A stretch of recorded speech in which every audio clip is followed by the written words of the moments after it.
Today we're going to do a stir-fry noodle dish. We're going to make noodles with mashed potatoes. We have about a half a cup of mashed potatoes, half a cup of white flour. Process this. What we're going to be looking for is the consistency of couscous. Alright, it's a little crumbly, but it sticks together when you press it. Run this a little bit more, make sure that it's well mixed. And if it starts to form a ball, that means I've got to add a little bit more flour. See the ball right here? You can pull the ball apart. Maybe a tablespoon of flour. And we'll run this for another 30 seconds or so. It's a loose ball, so I'm going to put in probably the rest of this. This is about a teaspoon more.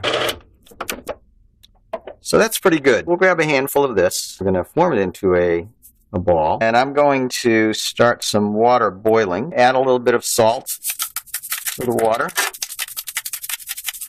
And that's a couple cups of water in there. I'm also going to preheat my wok. We're just going to roll this out. Now you can roll this, certainly roll this out by hand, but a pasta machine certainly is kind of fun. This will only take a minute or so. I'm folding the pasta in half each time just to kind of get it smooth. And what I'll do is I'm going to reach down underneath here, guide these noodles out of the machine. The water is boiling, and then we'll just drop our noodles right in.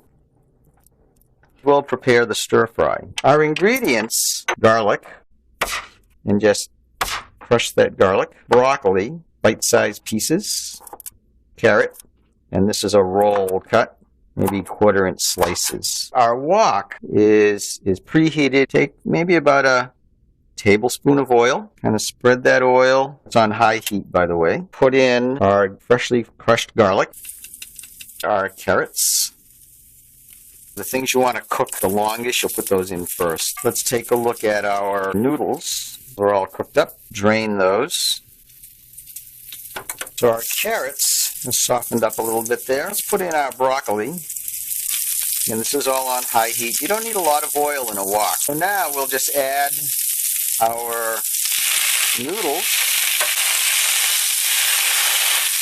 If you like your noodles a little bit spicy, hot sesame oil, maybe a half a teaspoon, just for flavoring. I'm going to add some oyster sauce. This is one of my favorite flavorings. We can turn that heat right off. So that's it for now. And we'll see you next time.